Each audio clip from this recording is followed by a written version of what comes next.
I'm not a constitutional attorney, but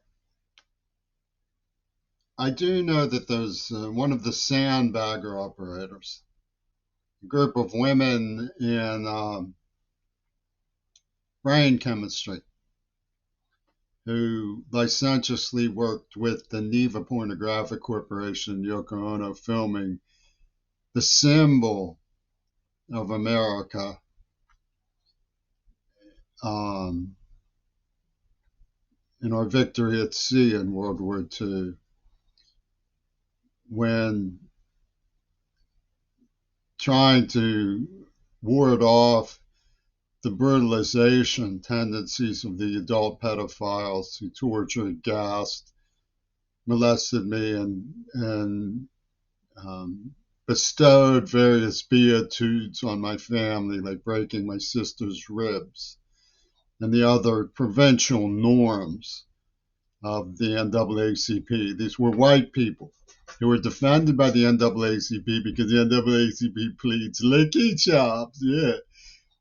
They have a cut and paste formula of hidden cameras. They were making tapes of the Mancine family operation as part of a Sotheby snuff film. Well, which they legitimized by saying everybody wants to kill Crary because of John Lennon. And it was a revenge attack from King Edward on the House of America over Hiroshima. My father was associated with Eisenhower, and his voice was heard off the coast of northern Japan.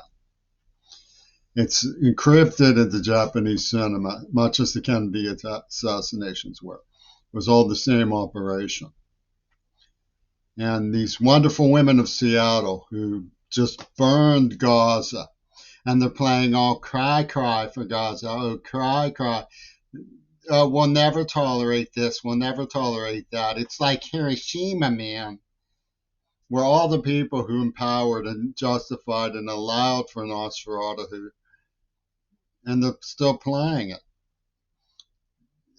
Imagine captured images of a traumatized stepchild being sexually mauled by brutal criminals who had gassed him in a Manson ordeal, being justified by the FBI and the CIA as a quest for truth from German intelligence, no less. You see, I don't know much about constitutional law, but if you look at the sandbaggers, you can see very clearly what goes on behind the scenes in invasion of privacy media. Now you'll say, we need to know the truth about what Jimmy Crary, his thinking processes were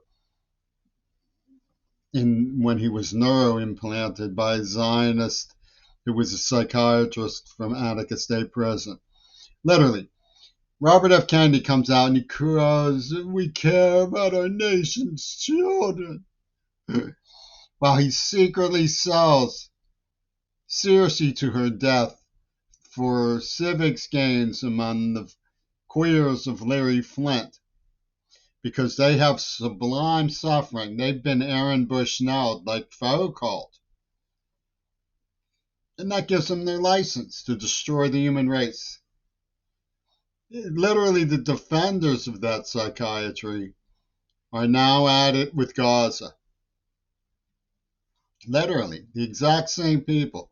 Robert Fripp was saying, we have the right to Aaron Bushnell, innocent bystanders, because virginity proves rape. He was literally communicating that to everybody who would listen, which was just about everybody. Behind the scenes in media. Yeah, I don't know what you think if you look at it very practically.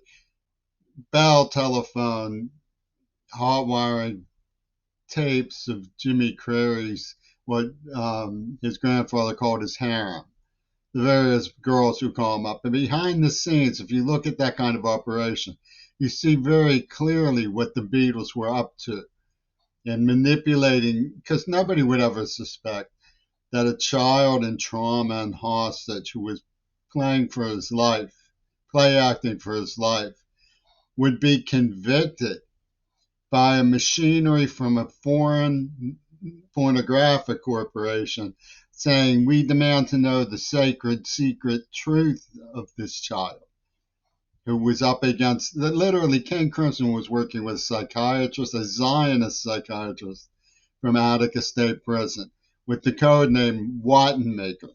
Ooh, Wattenmaker, like Frankenstein of Hiroshima.